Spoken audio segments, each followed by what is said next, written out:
Welcome to Balancing Life's Issues, the podcast. My name is Kai, your host, and I'm here with CEO of BLI, Wendy Wollner. How are you today? Great. Excited for today's conversation, Kai. Yeah, it's going to be a fun one because I know you've been on webinars, you've been traveling, delivering this topic, living and leading in uncertain times. Can you just give us a little bit of the why do you think people have been requesting this for you to speak on this topic? Yeah, I think it's literally every day we turn on, and it's not just that we see a new protest or unfortunately wars that are not ending, hostages that are still not safe, and horrible exiles. Like it's literally every day, right? So I think that Hmm. and part of it is that it just seems it's coming fast and furiously. Number one, but number two, I think why I'm so passionate to be here today is we are looking for leadership and we're ousting the ones that don't know what they're doing. So we need Right. some real tips on how do we lead during the times when we don't even know what's going to happen by 4 o'clock in a day. Has the talk been well received by most, do you feel? Yeah, it's interesting. We did our largest one the other day. We tapped over 7,000. Oh my gosh, 7,000 people tuned in to Wendy Wollner talk 7,000. about And interesting enough, we had just about 1,800 questions. So I wow. think that shows the engagement, which I always think is really interesting. It's not just listen only mode. It's Mhm. it's it's really okay, I understand I need a new skill set now, right? Yeah. And that's the perfect segue because what we did is we went through the chat history of some of those webinars and we polled the most frequently asked questions. So I was gonna catch you off guard here and I was gonna ask you some of those questions. Does that sound okay? Yeah, I love it. Because we're living in uncertain times, Kai. We're practicing it. That's right. We really are. Okay, so what are the best tools to utilize when an unexpected world event So occurs? first of all, why that question is so brilliant is the answer's in it. So we aren't winging it. We need tools. Hmm. And I love it because I often use you as an example. You recently, still pretty recently, had this new person come into the world, and we've Yeah. been lucky enough to talk about baby Kai without using his name, baby Kai, to come into the world. And His name's Miles. That's okay. all right, baby Miles. So if I said to you, Kai, just wing it. You don't need to prepare. Oh God. Miles will just No. come right in. You'll be good, right? Nope. No, Nope. you don't need a crib and you don't need any equipment. You're fine, right? Yeah, yeah. No, we basically built a doomsday bunker in the backyard. That's how prepared we were. And everybody would laugh and say, "Oh my gosh, of course they need." So I lead an organization, and the first thing I do every morning is to say what needs to go in my toolbox today. And I have to say, for me, of course, well, not of course, but one of the pivotal moments was September 11th because I Mhm. wasn't prepared with a toolbox. I didn't understand how life changed on a dime at 9:10 on a Tuesday morning. And Right. when the phone calls happen, what should I do? You have a nanosecond to have a tool. So we've been through horrible things and we know what tools. So, what are tools? Number one, we have to be very educated. We can no longer ever be an ostrich. So, yes, I get up in the morning and my Yeah. responsibility is to get as many news sources. And I mean as many. If you're a Hmm. Fox News, you watch CNN. If you're a CNN, you watch Fox. I mean, if you are an NPR, I mean, you just continue to grow. Warren Buffett, 60 books a year in resources. Shoot high, become smart, learn what's going on in the world on a local level and on a global level. Tip number one. Yeah, and just to follow up there a little bit, the idea of going to so many places is because you're exposing yourself to other ideas, other thoughts, and misinformation, which we all know is rampant. Oh yeah, I mean, there's example was I was teaching in Times Square a few years ago, and I got a frantic call saying, "Oh my gosh, there's a huge protest going on. Be careful." I was like, "Really?" And I went out at lunch, and there were two people in the corner with a Yeah.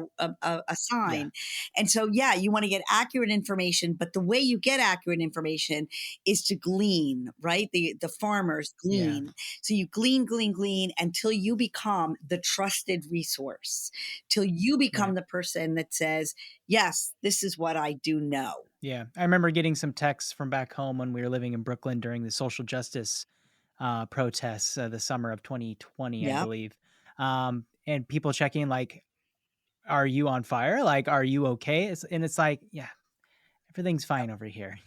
So again, like getting information from much resources as possible. Okay, tip number So 2. tip number two is, now we're learned, we're knowledgeable. Tip number two is, and I'm not saying they have to go linear because I think it's a NutriBullet. We put them in a NutriBullet, and not to shout out NutriBullet or some type of, Hey, hashtag yeah, there you NutriBullet. go. Let's get that advertising revenue. But the next thing is we have to really build our confidence. I you know, Mhm. no one is born feeling like I've got this. During times of, the first time that Miles gets sick, again, go back to the baby example, and you're bringing him, to the pediatrician. You're learning, and so the confidence Yeah. piece of being a leader is, um, how do I learn to be confident? And it would be subtitles about, what's the imposter syndrome? And is there a gender conversation there? Are men more confident than women? Well, we know, men talk, many, many, many percent more than women. So women don't even get a chance necessarily to talk. So I would ask, what are you doing to build your confidence? What role has confidence played in your life? Is it something about affirmations, which works for many, many people? Mhm. Is it journaling, which works for many, many other people?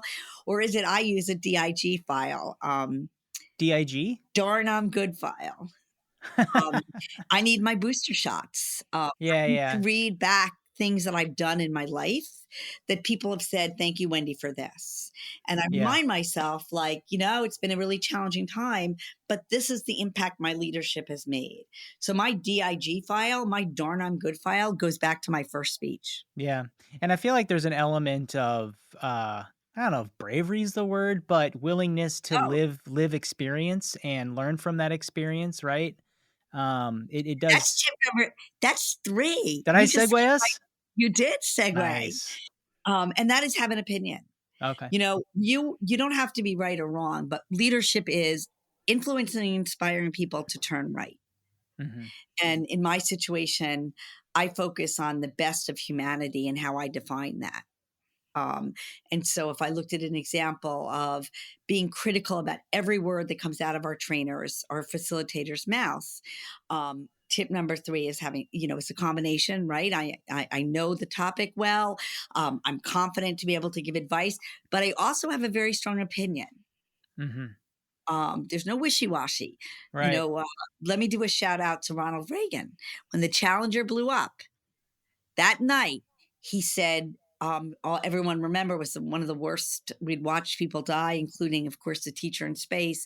And at the end of 8 minutes, Ronald Reagan says, there will be more explorations. And Mhm. I was like, wow, that is a courageous thing to say after we just watched people die. Right. We're having a discussion about leadership. We're not talking about managers. We're not talking about worker bees. We're talking about true leadership. And leadership is the ability to inspire people to turn around, and to inspire people to say, well, I didn't think that was possible, but now I can see Wendy's vision. I understand that. I get it. And because of that ability to see something, I'm going to make a right turn. Right. And there's so many examples of politicians that have been able to inspire people to do things that, they never thought they could do. Yeah. All right. So is there a tip 4? Yes. So I think tip four has gotten messed up. And I know that it's going to be a little bit of the more like tip, but we also are looking for leadership that knows how to take it down a notch. So we're not perfect. We're perfectly imperfect. But what we're not perfect Mhm. on is the stuff that doesn't matter as much. And some people I know can be a little perfectionist. You know anyone who fits that role? That's me. That's me. And Yes, I can perfectionist. imagine, for those listening, how many hours go into editing. And I've been coaching and coaching and mentoring and pleading and inspiring Kai to create podcasts that the message is really good, right? The words are good, but maybe Uh-huh. the pauses and maybe we'll leave those in once in a while. Yeah, maybe it's Yeah, not okay. only is it Yeah, okay, I absolutely. think it's what we want to inspire people to do. And so I really think tip number Right. 4 is to absolutely be perfectly imperfect. All right. I love it. All right. Are we going on to tip We're 5? doing one more. Okay. So, one thing that's very important, and I put it last because I do think many of us just instinctively do it, but I think it comes up, and that is leaders are very competent. So they're reliable. They show up. Yeah. You don't have to worry about it. They return emails and they almost always return an email the same business day, even if it's just to Mhm. say, nope, no answer yet, pending. Sure. But you never have to worry about if the leader's going to get back to you or not. Got it. You never, it's a reliability that is just like they've got this. Mhm. And there's a running joke that, they sort of say in my world, if Wendy didn't return an email, that was the day I was in the hospital. Like they would have some thought of there's something Yeah. wrong. Sure. And so I think reliability, it kind of goes without saying, but I know we've seen some leaders that have let it go a little bit. Yeah. I think we need to bring it back. Okay. So what would you say though about as a leader with that mindset imprinting oh, water pump. No, Love imperfections. it. We're gonna keep Good. going. Perfect. What would you say, in terms of imprinting your expectations around, that kind of communication style onto an employee or someone in a management position? Like, how do you balance that as a leader? I think we're pretty good on being a direct communicator, right? This is what I need. I think we've seen tremendous improvement. Most leaders are able to articulate what the needs are.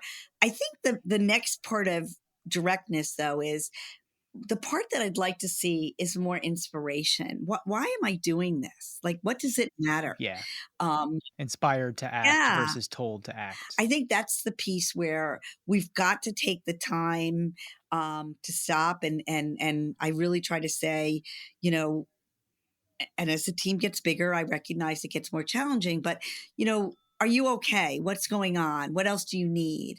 And it doesn't Mhm. always work out. It doesn't mean that a company can always give people what they need or want, but they can validate the fact that it matters. I think the Right. inspiration piece, or I feel that the inspiration piece has gotten overlooked in many situations. Um, Yeah. and the other thing I'll say is I think we need to take a step back and really celebrate the wins. Yeah, yeah. So as a leader in uncertain times, especially checking in Yep. just on an empathetic level, could pay off big time down the road when it comes to things like communication and inspiration. Yep. All right. Well, thank you for all that wonderful wisdom. But this is our last recording of 2023.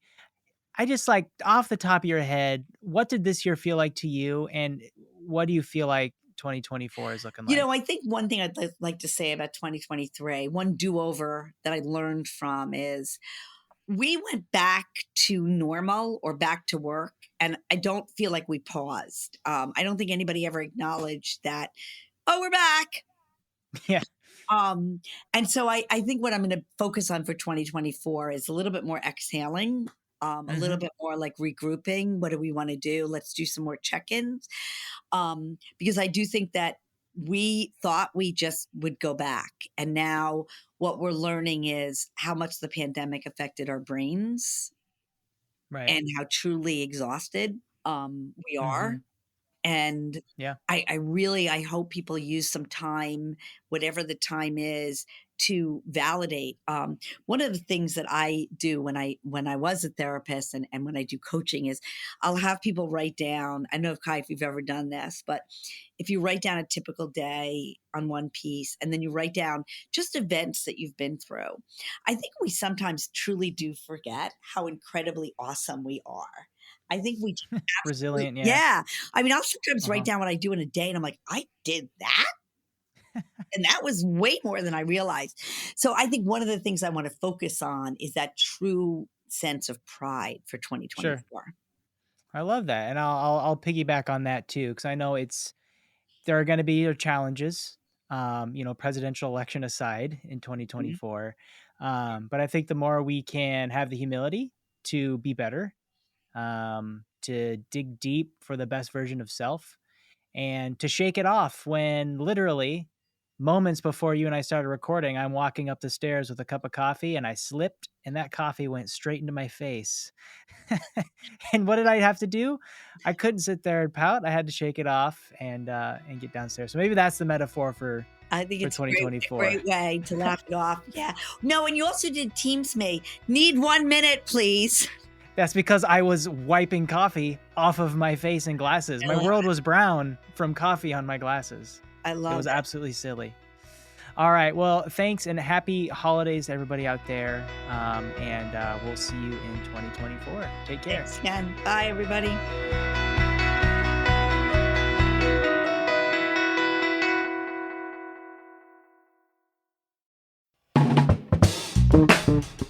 This has been a production of Balancing Life's Issues with your hosts, Kai Sorensen and Wendy Wellner.